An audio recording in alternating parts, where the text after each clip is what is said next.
Hi friends, எல்லாருக்கும் வணக்கம். Welcome to Nifty times now. Friends, இன்றைக்கி 24 மார்ச் 2026க்கான ப்ரீ மார்க்கெட் ரிப்போர்ட் பார்க்கலாம். ஃபைனலாக வீடியோவோட எண்டில் இன்றைக்கான மார்க்கெட் சென்டிமெண்ட் எப்படி இருக்க போகுதுன்னு சொல்லி என்னோடய வியூ உங்களுக்கு நான் சொல்கிறேன். ஃப்ரெண்ட்ஸ், நிஃப்டி இன்றைக்கி 601.85 பாயிண்ட் மைனஸில் வந்திருக்கு. பர்சன்டேஜாக பார்க்கும்போது 2.60% மைனஸ்லையும் ஃபைனலாக 22,512.65 க்ளோஸ் வச்சுருக்கு. இன்றைக்கி மார்க்கெட் ஓப்பன் ஆகும்போதே நெகட்டிவ் சைடு தான் ஓப்பன் ஆச்சு. தொடர்ந்து சைடுவே வித் செல் ட்ரெண்ட் அப்படின்னு பார்க்குறோம். அட்வான்ஸ்டு வெறும் 3 ஸ்டாக்கு தான் ட்ரேடிங் ஆச்சு. 46 ஸ்டாக்கு டெக்லைனில் ட்ரேடிங் ஆகிடுது. ஃப்ரெண்ட்ஸ், அடுத்து நிஃப்டி 50 ஹெட்மேப் பார்க்கும்போது HCL tech, power grid, tech Mahindra இந்த 3 ஸ்டாக்கும் பாசிட்டிவில் இருந்துச்சு. இதுலேயும் குறிப்பாக HCL டெக் மட்டும்தான் 1.75% நல்ல பாசிட்டிவில் இருந்துச்சு. நெகட்டிவ் சைடு பார்க்கும்போது டைட்டான், ஸ்ரீராம் டிரான்ஸ்போர்ட் ஃபினான்ஸ் இந்த 2 ஸ்டாக்கும் 6% கீழே ஃபாலோ ஆகிருந்தது. Trent, Jio finance, HDFC life, UltraTech cement இந்த 4 ஸ்டாக்கும் 5% பிலோ டவுன் ஆகிருந்தது. அடுத்து இன்டெக்ஸ் கான்ட்ரிபியூட்டர்ஸ் பார்க்கும்போது இன்றைக்கி நிஃப்டிக்கான வெயிட்டேஜ் பாசிட்டிவ் சைடு எந்த ஸ்டாக்லாம் கொடுத்தது, நெகட்டிவ் சைடு எந்த ஸ்டாக்லாம் கொடுத்தது அப்படின்னு சொல்லி பார்க்கும்போது HCL tech, power grid, tech Mahindra இந்த 3 ஸ்டாக்கும் நிஃப்டிக்கு பாசிட்டிவ் வெயிட்டேஜ் கொடுத்தது. நெகட்டிவ் வெயிட்டேஜ்னு பார்க்கும்போது HDFC bank, ICICI bank, Bharti Airtel, State Bank of India, LT இந்த 5 ஸ்டாக்கும் நெகட்டிவ் வெயிட்டேஜ் கொடுத்துருந்தது. இதில் நீங்கள் எவ்ரிடே என்னோடய ப்ரீ மார்க்கெட் பார்க்கும்போது உங்களுக்கு தெரிஞ்சிருக்கும். எவ்ரிடே HDFC பேங்க் தான் மார்க்கெட்டே கீழே கொண்டு வருதுன்னு சொல்லி நம்ம பார்க்குறோம். இன்றைக்கும் அதேமாதிரி HDFC பேங்க் மட்டுமே 125 பாயிண்ட் வரைக்கும் நெகட்டிவ் வெயிட்டேஜ் கொடுத்துருக்கு.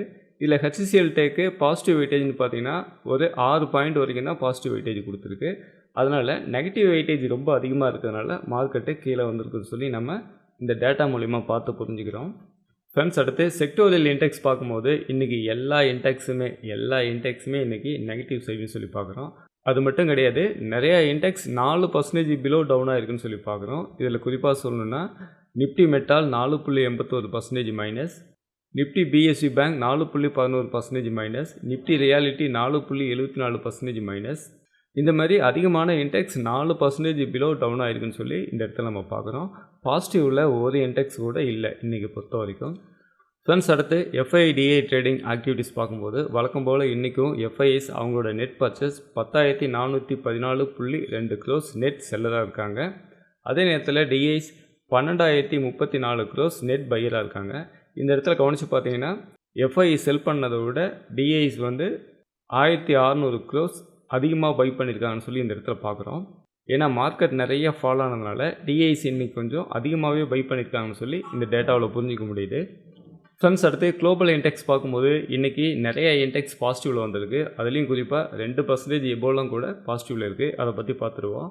டவ் ஜோன்ஸ் பாருங்கள் 1.38% பாசிட்டிவ்லையும், நாஸ்டாக் 1.38% பாசிட்டிவ்லையும், S&P 500 1.15% பாசிட்டிவ்லையும், ரசல் 2000 2.29% பாசிட்டிவ்லையும், கனடா 1.81% பாசிட்டிவ்லையும், மெக்சிகோ 0.37% பாசிட்டிவ்லையும், UK மட்டும் நெகட்டிவில் வந்திருக்கு.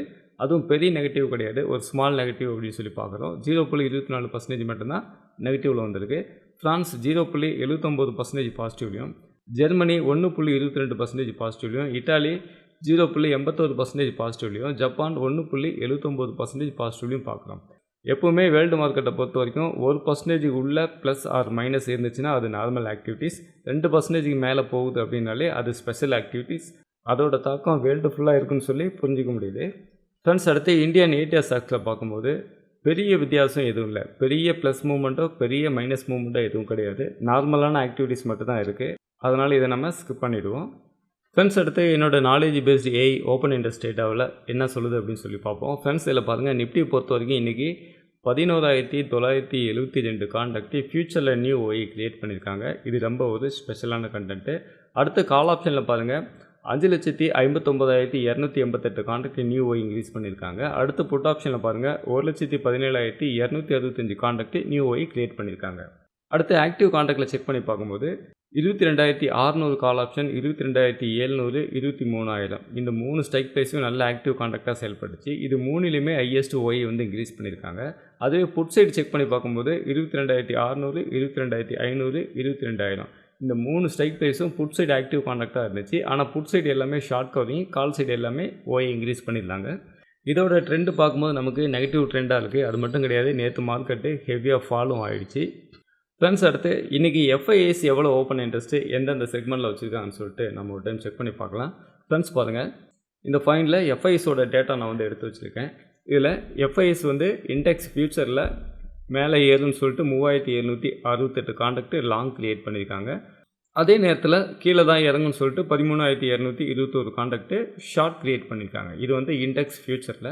இண்டெக்ஸ் கால் ஆப்ஷனில் பார்க்கும்போது 79777 கான்ட்ராக்ட் லாங் எடுத்திருக்காங்க. 86,432 கான்ட்ராக்ட் ஷார்ட் கிரியேட் பண்ணியிருக்காங்க. நெட்டாக பார்க்கும்போது கால் சைடு 6,655 கான்ட்ராக்ட் ஷார்ட்டு தான் இருக்குது. இது பெரிய வித்தியாசம் கிடையாது, நேரோவாக இருக்குன்னு சொல்லி பார்க்குறோம். கால் சைடு கால் ஸ்பெட் போட்டிருக்காங்க, பெரிய வித்தியாசம் கிடையாது, நேரோவாக இருக்குன்னு சொல்லி பார்க்குறோம். அதே நேரத்தில் புட் சைடு பார்க்கும்போது 11,424 கான்ட்ராக்ட் பை பண்ணியிருக்காங்க. அடுத்து 11,850 கான்ட்ராக்ட் ரைட்டிங்கும் பண்ணியிருக்காங்க. நெட்டாக பார்க்கும்போது வெறும் 426 கான்ட்ராக்ட் மட்டும் தான் ரைட்டிங் அதிகமாக இருக்குது. இதுவும் வந்து நேராவாக தான் இருக்குது. இங்கே கால் ஆப்ஷனில் பார்க்கும்போதும் நேராவாக தான் இருக்குது. கால் ஸ்பெட் போட்டிருக்காங்கன்னு சொல்லி புரிஞ்சிக்க முடியுது. புட் சைடும் நேராவாக தான் இருக்குது. புட் ஸ்பெட் போட்டிருக்காங்கன்னு சொல்லி புரிஞ்சிக்க முடியுது. ஆனால் ஃபியூச்சர் கான்ட்ராக்டில் மட்டும் ஷார்ட்டு தான் ரொம்ப அதிகமாக வச்சுருக்காங்க. 13,221 கான்ட்ராக்ட் ஷார்ட்டு தான் ரொம்ப அதிகமாக வச்சுருக்காங்க.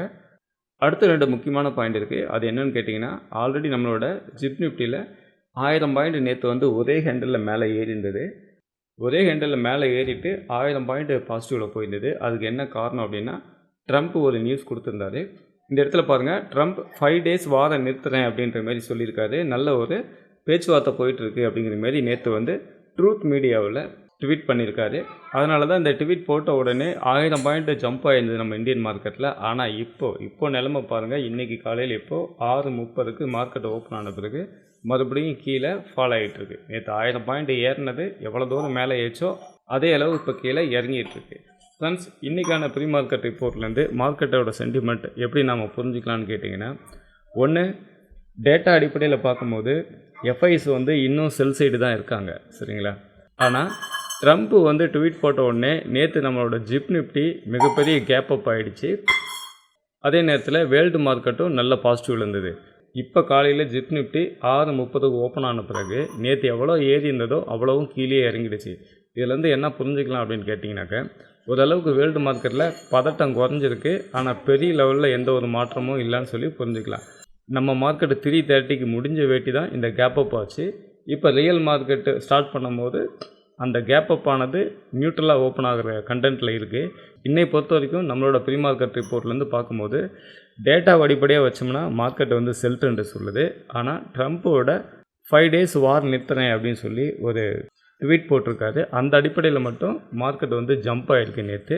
அதனால் இன்றைக்கி பொறுத்த வரைக்கும் கன்ஃபியூஷனான மார்க்கெட்டு தான். அதனால் இன்றைக்கி பொறுத்த வரைக்கும் மார்க்கெட் ஓப்பன் ஆகிறதுக்கு முன்னாடியே நம்ம எந்த ஒரு முடிவும் எடுக்க வேண்டாம்.